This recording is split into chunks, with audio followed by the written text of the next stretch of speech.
We're in the St George's Hotel right now in central London. As you can see, this view is pretty amazing. But yeah, we're here to interview Xploder. So yeah, let's go get him. Xploder, music artist from East London. Right now, you are being watched. Me in the flesh, well not exactly the flesh, but you know, I'm here. But yeah, interview with me.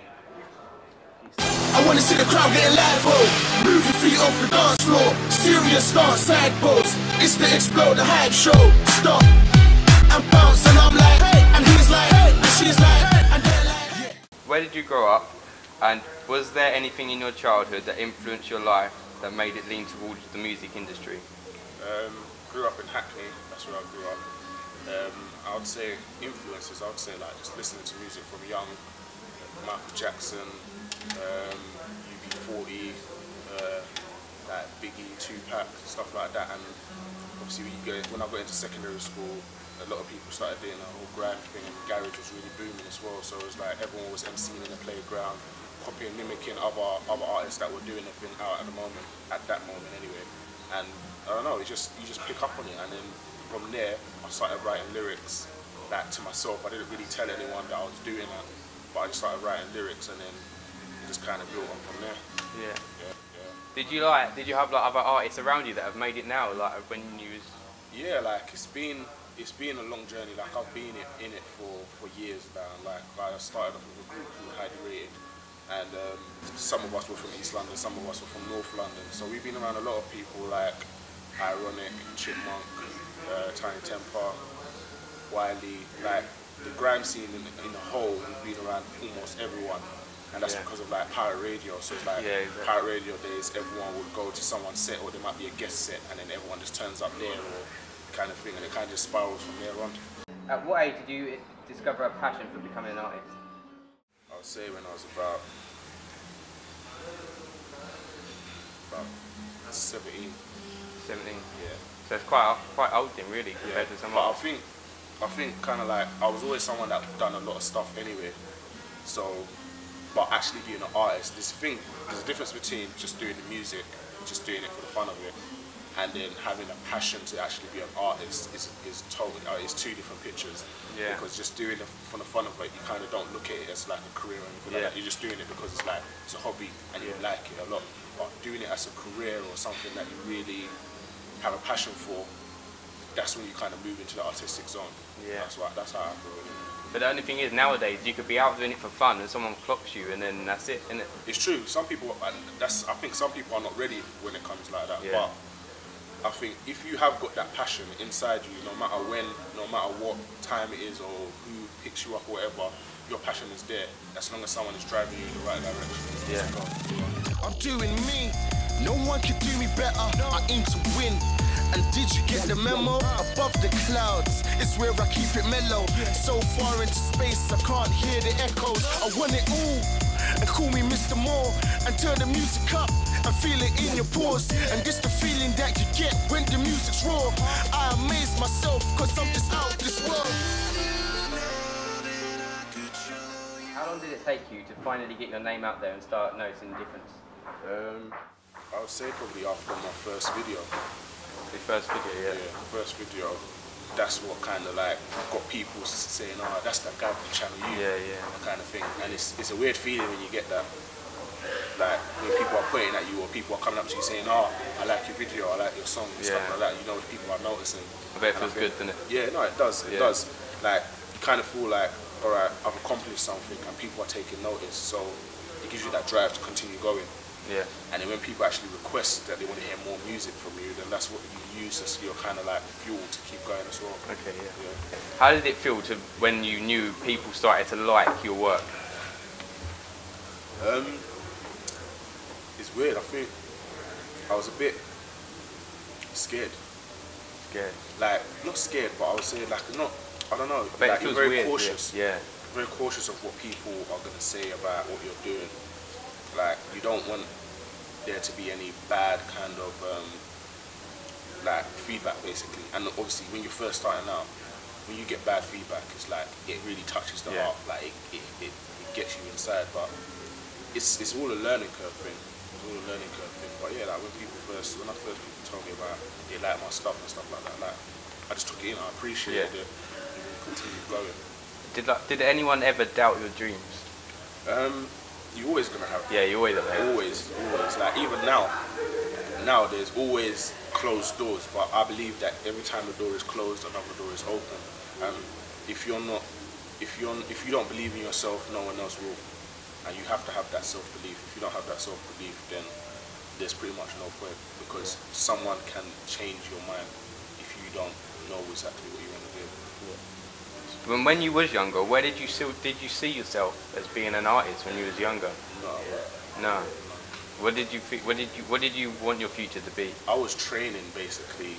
I was doing athletics. Athletics? Yeah, so I was doing 100 meters. So I was training basically doing 100 meters. I was training with Great Britain at the time, and then I got injured. So at that time was when I kind of like started writing my lyrics, but I didn't really tell anyone that I was doing that kind of thing. Yeah. So after I got injured, I kind of thought, okay, well, I want to do something, because I've never been a person that could kind of just sit back and be like, okay, yeah, I might just chill and just do nothing, or play computer games all day long until the next day, the next day, the next day. I kind of thought I want to do something, and then that's when I kind of picked up the passion more with the writing stuff. And then when I joined the group, then they had a radio show, started doing that, going on radio and stuff like that. And radio is fun because it's like you don't see anyone apart from the people that you're with, but you've got people on the radio that are hearing you. So you've got people texting in saying, oh yeah, I like that last guy that was saying that lyric, or that was a really big set and stuff like that. And that's what keeps you kind of going. And you go home, you write more lyrics, you come to radio again in the next couple of days, and you say your new lyrics, and it just grows from there. Yeah, okay. Who influenced you to do what you wanted to do? I would say like just artists like Michael Jackson. I would watch Michael Jackson, and like I didn't really think I wanted to dance or anything like that. Yeah. Like, but I kind of thought like he's massive. Like he's massive, and everyone knows him, and everyone's saying his name and stuff like that. And I kind of thought I want to be like that. Like I want to get to the point as an artist, as a musician, to where everyone knows you for what you do, and you get the respect for that. Yeah. And Michael Jackson was an influence. Like Jay-Z was an influence, even up to now, and he had Lookout audience. So it's just a matter of just kind of like looking into like even people like Dizzy. He's come from the whole pirate radio scene, and he's worked his way. Yeah, now he's everywhere. Yeah, so it's like there's people, like even people that are around you, like they on a daily basis, to people that you don't see but you might see on TV, and you follow their story. And I think those are the things that kind of inspired me to keep going forward. And what advice would you give to other young artists that are looking to get noticed? What advice would you give them to? First of all, kind of just believe in what you're doing and have that belief, but don't be too naive or too stubborn to kind of listen to what other people have to say. And if you really want to take it seriously, there's a difference between making music and the music business. Like music business is all to do with figures and stats and everything like that, but doing the music is just a passion and your emotion and your feelings to the music and what you want to deliver. And I think that's the main thing. So if you want to start out, if you're starting out, just have that. It's like just be a young person and live life and soak all of that life in, because that's what you're going to talk about in the music. Because the moment you kind of get put into a situation and you get dropped into the music business and you haven't lived, there's not much to talk about. You won't really write your own music. So just kind of like just live and enjoy every moment. And you're saying like try and get on as much as anything as you can. Like music videos, freestyle videos, anything. Do it in a way where it's constructive. Don't just kind of just bombard people with so much stuff. Like do it in a way if it's constructive. Like if you're gonna do like a mixtape, then say okay, from this mixtape I want to do 6 videos. Those 6 videos I want to concentrate. I'm gonna do it like 1 video every 2 weeks. It's gonna come out, and maybe build that up before the mixtape drops, so you get people anticipating your music, and then you can continue working on that like that, and then that will kind of bring in more people, and just do shows that will build up your stage confidence. When you do shows, it's daunting when you go on stage your first time to go and perform, and you've got no idea of, like even up to today, I've got no idea of what the crowd is going to be like. So it's just being confident and just doing a lot of shows, like doing a lot of one mics and stuff like that, will build up your confidence basically. Yeah.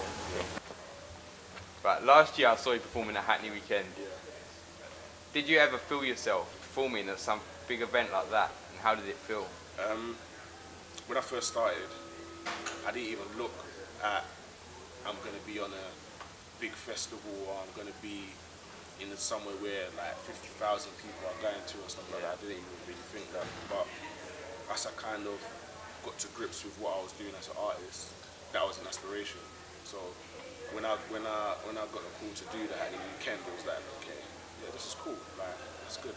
And obviously I had my band there, so we done rehearsals and stuff like that, and it was just like, okay, cool, we're doing Hackney Weekend Festival, but it didn't really hit home until we actually got there. And then I got out of the car, and like we was at the artist office where they give you your wristbands and everything, and then we got in a buggy. And when I got in a buggy, it's like we went through the back, and you could see the back of where the main stage was and stuff like that. And I was like, okay, I'm really here now. Yeah, this is crazy. So yeah, it was a mad experience. It's kind of like even till today, like I feel. Listen, you ever see the star fly? Get too close, you might get blinded by the stars light. Years I've been in this, has been past 5. Lock me your head, be like man. Officials always be clear, cool, they are white. Fully focused and there's nothing that I can't try. I'm in my own space, feeling like an astronaut. Local to global, just I can love you now, then I can show you how. And out Glastonbury going on last year, it was pretty much the biggest festival that was on that year. So it was like, yeah, it was a big moment. It was a big moment. And like performing with the likes, well, not with the likes, but in the same area as Jay-Z and Boy Better Know. Yeah, it was a good feeling, a really good feeling. Like, and just even I stayed to watch Jay-Z and Kanye. Yeah. And just seeing them performing and thinking, their stage was there, my stage was just over there, kind of thing. It's like, this is crazy, it's sick. But I think with moments like that, it really kind of grounds you as an artist, because with me, I know I've still got that much more of a journey to go. And I think it was a big eye opener, and it kind of showed me that this is what I want, this is what I want to do. And if you could pick any artist of any era to work with, or band, who would it be? See, I would say Michael Jackson, but R.I.P. he's not around. But I like Ludacris as an artist. Ludacris, Nas is a good artist. Amy Winehouse, she's good. Like Adele, everyone says they want to work with Adele, but Adele is amazing. Even Emily Sandé, her voice is amazing as well. That's amazing. Like, there's loads of talented artists out there, but I think sometimes it's suited to the project that you're doing at the time. So yeah, it's down to what I'm doing at the time and stuff like that. But there are a lot of amazing artists out there. I don't think I can kind of specify saying that I just want to work with this one specific artist and stuff like that. But someone like Kanye, like he's just got that mind where it's like you can't even understand what he's even doing sometimes. So it's like, it's interesting. I think every different artist you work with that is massive and you respect is going to bring out something different in you when you work with them in the studio. So that's what I recommend. What advice would you give to young, aspiring DJs, artists, or producers to get where you are today? Just keep working hard, be consistent, and do not let kind of like anyone deter you from your goal or your vision. As long as you know exactly where you're going and your vision is strong, then the sky is the limit. The sky is not even the limit, it can even go beyond that. It's just a matter of kind of just homing in on what you're doing.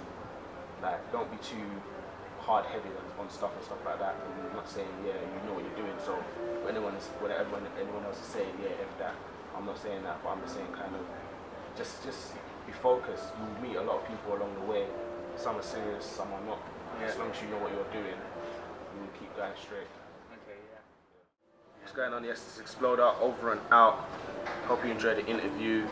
Catch me on www.xplodermusic.com. You can also catch me on Facebook, which is Xploder UK. You can follow me on Twitter at Xploder UK. So yeah, just holler at me, let me know what you think when you listen to my music, and I'll see you soon. Yeah, that's it. We just done our interview with Xploder, and follow me on Twitter at HB_media_college. Bam!